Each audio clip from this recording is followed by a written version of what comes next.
Argalā in Jaimini Astrology. So we have arrived in Adhyaya 1, Pada 1. Text 4 to 9 covers Argalā. So the text goes, Dara Bhagya Sula Stargala Nidya 2. So Dara is 4, Bhagya 2, Sula 11. Sta is a place standing or existing in, refers to a bhāva. Argalā is kind of a wooden bolt in Indian architecture, or some pins for fastening a door or lid. And then Nidya 2, one ought to consider. So the translation is those standing in the 4th, 2nd, and 11th places, one ought to consider Argalas. Now, in this sutra, Jaimini begins to describe the second most important interaction between planets and houses, following the Rashi aspects which was covered in the previous video. And this is Argalā. So an Argalā is kind of a bolt that was used for fastening a door or a lid in Indian architecture. It's essential a fastener. So in astrology, a planet forming Argalā is bolted down and fastened, and thus becomes a major part of an individual's life and fate. So the idea of Argalā can be fathomed by imagining standing in the Lagna in a horoscope, and then taking a step with one foot in the second bhāva, then taking a step with the other foot. Now the step with the second foot would not go to the 12th bhava, but to the 11th. So you can watch how you walk. You don't take a step and then place the next step in line with the first step, but ahead of the first step. So the third step would then be the 4th bhava. And these are the 3 Argalā places mentioned so far, the 2nd, 11th, and the 4th. So each step is a step in the direction of making the indications of the bhava come alive. So each step is an effort in growing and producing the effects of the bhava and any planets or points in the bhava. So for any bhava, planet or point to really be significant, it has to have this Argalā to it. So without which it will not be able to grow into anything significant. So if you do not consider Argalā, it's one of the prime reasons that in horoscopes with great yogas of fame and wealth, that they don't give the expected results. So if you ever did a reading for somebody and you predicted great wealth and great yogas for career, but they did not form, it is because the Argalās were not there in these appropriate places. And without Argalā, these planets will not be able to give the results of these yogas. Now the next verse is Kamasta Bhuyasa Papanam. So Kama, tree, sta, place, standing or existing in, may refer to a bhava or a house. Bhuyasa, more and more numerous and greater, papanam, boding evil, inauspicious and malefic. So the translation is the third places with more of those inauspicious. So this is one of the verses where many astrologers have some disagreements as to what it means. So some copies of Upadeśa Sūtras have the 2 and, while some do not. It is therefore included in the parentheses. So Argalā is also formed if there are more inauspicious planets in the 3rd from the Lagna or any other Rashi, then there are auspicious planets. So even one inauspicious graha in the 3rd without an auspicious graha causes Argalā. Now the 2 meaning and but in the brackets in the sutra is only as some versions of the text. 2 is used to indicate that though normally planets in the 3rd places do not form Argalā, that there is this exception. Then the next verse, Rih Panicca Kamasta Virodina. And this Ripa is 10, Nicha 12, Kama 3, Sta is a place standing or existing and means above or a house, and Virodina, this is important, opposers, preventers, obstructors or contenders. And the translation of this verse is: obstructors are those standing in the 10th, 12th and 3rd places. The planets in the 10th, 12th and the 3rd thus obstruct the Argalas formed by the planets in the 4th, 2nd and 11th, as you can see in the diagram respectively, and so this obstruction is known as Virodina. Some sources have this sutra beginning with Ripa and others with Ripa. So the meaning and effect in either case is the same, though it is interesting to note that occasionally there are such small differences between texts. In order to understand Virodina, imagine once again taking a step from the Lagna with one foot in the second. This is the start of the motion and energy. So if you take a step with the other foot into the 12th, the Virodina place, you step in line with the first step, bringing the motion to an end. So the Argalā is obstructed. All the Virodina places are in line with the Argalā forming places, effectively stopping the motion and obstructing the Argalā, thereby preventing any significant growth or production. When Argalas are obstructed, those things that would have grown into something larger and become more significant do not, due to time and energy being devoted instead to the Virodina planets and those places. So we have now learned that planets in the 3rd obstruct any Argala in your chart formed by planets in the 11th. However, as already mentioned, if there are more inauspicious grahas in the 3rd than auspicious grahas, they actually also form Argala, even though obstructing the Argala of any grahas in the 11th. Now, Brihatparashahara Shastra therefore calls the Argalas formed in the 3rd by inauspicious planets as Viparit or reverse Argalas, though it is given no special name in Upadeśa Sūtras.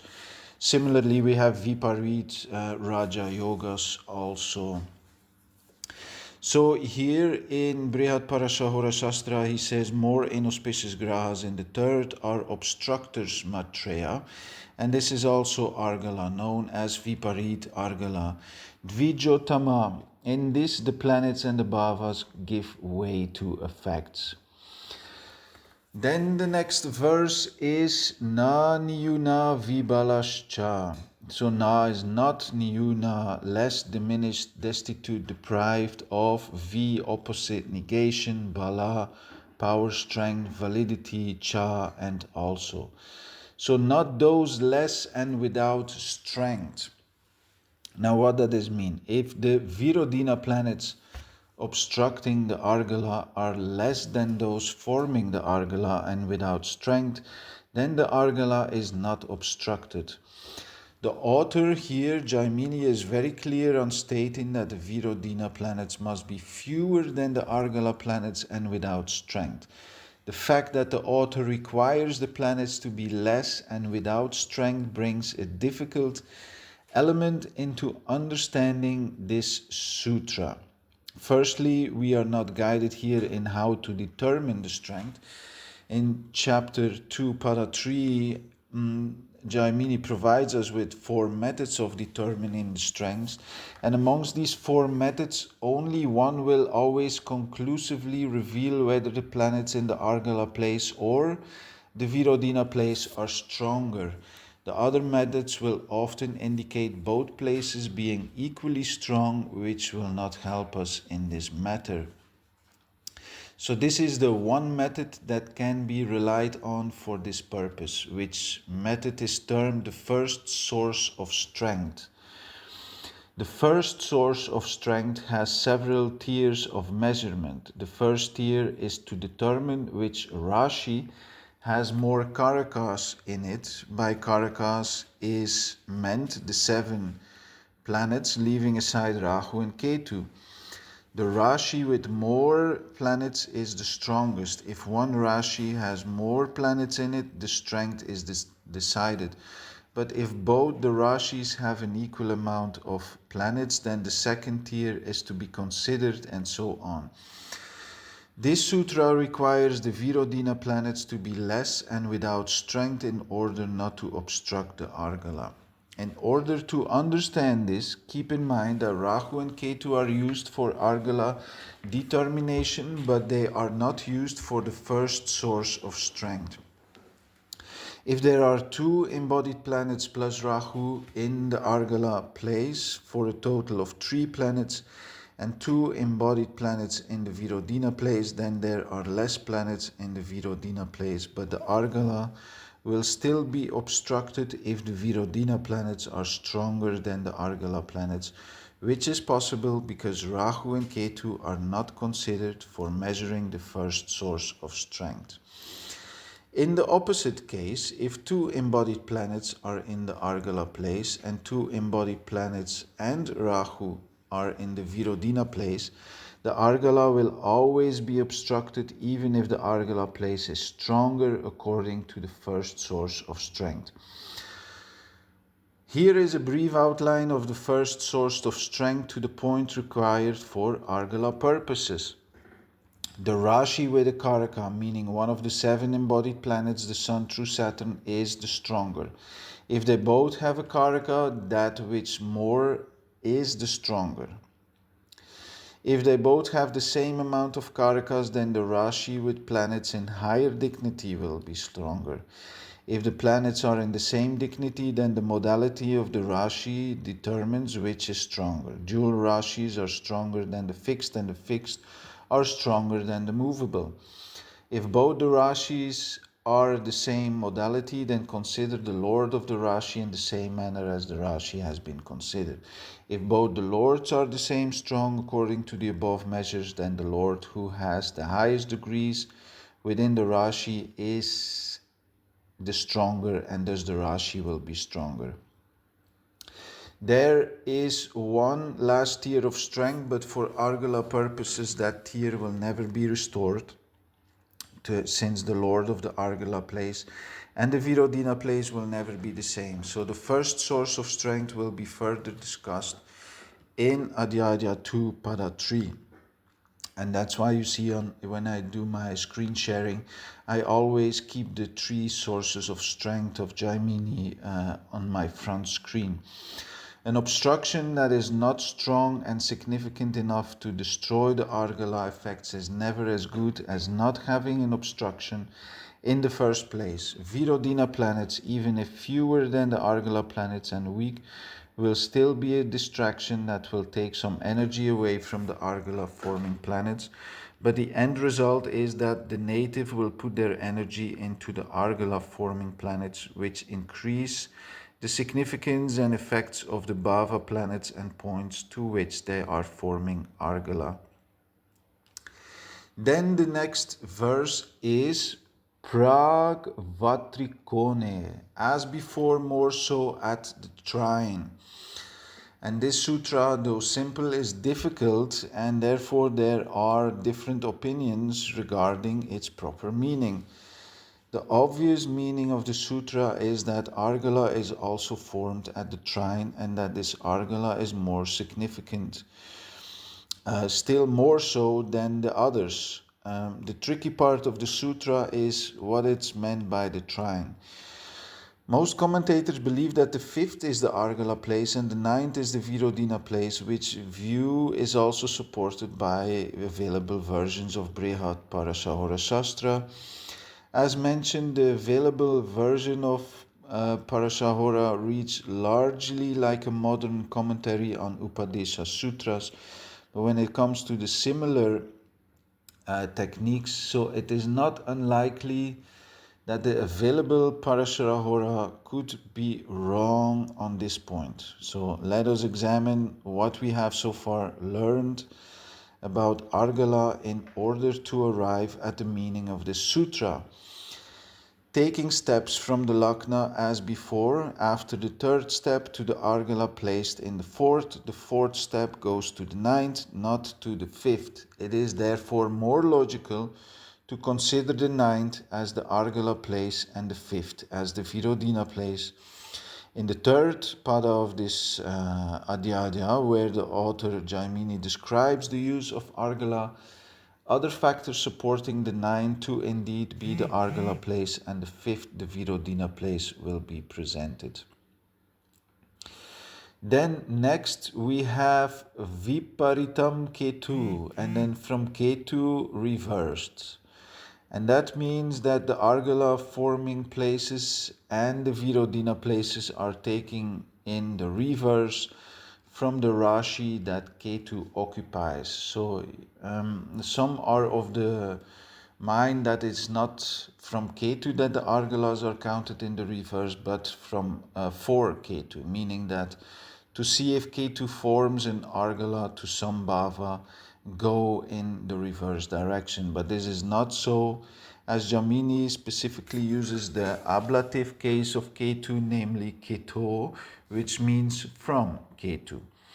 So some are also of the opinion that the author infers that this holds true for Rahu as well. However, in other sutras where both Rahu and Ketu are meant, the author states both Rahu and Ketu, so it is not in line with the general nature of the sutra to infer that Rahu is also meant in this sutra. This fact of Argalā being considered in the reverse from Ketu becomes very significant when Ketu is in the Lagna or in the 7th house, in which case Argalā will make or break the horoscope, and thus those with Ketu in the Lagna or in the 7th house are more likely to be very unique individuals or live very meaningless lives, depending on the Argalās and the Virodhinas. A Ketu in the Lagna or in the 7th and the influences of Argalā will be described in the third pada of this chapter, where Jaimini gives the effects of Argalā. Brihat Parashahora Shastra has a few additional points actually concerning Argalā. One planet causing Argalā gives little, two planets give medium more than two planets give greatest results, thus is taught by the sages. So the more planets forming Argalā to a bhāva, the more that bhāva and anything in it flourishes and grows. For any bhāva to give particularly large effects, more than two planets must be forming Argalā to it. Argalā is known in two ways from the Rashi and as well as from the planet. Without obstruction, there are benefic results; with obstruction, no results.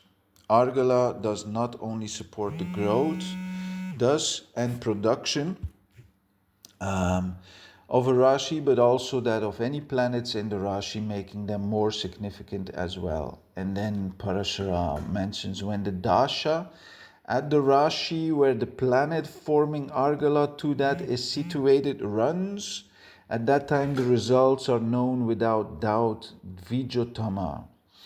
So Argalā is dasha dependent, just like most yogas are dasha dependent. So the dasha of the Rashi holding the planets that are forming Argalā, or the dasha of the planets forming Argalā, will support the growth and production of those things the planets are forming Argalā too.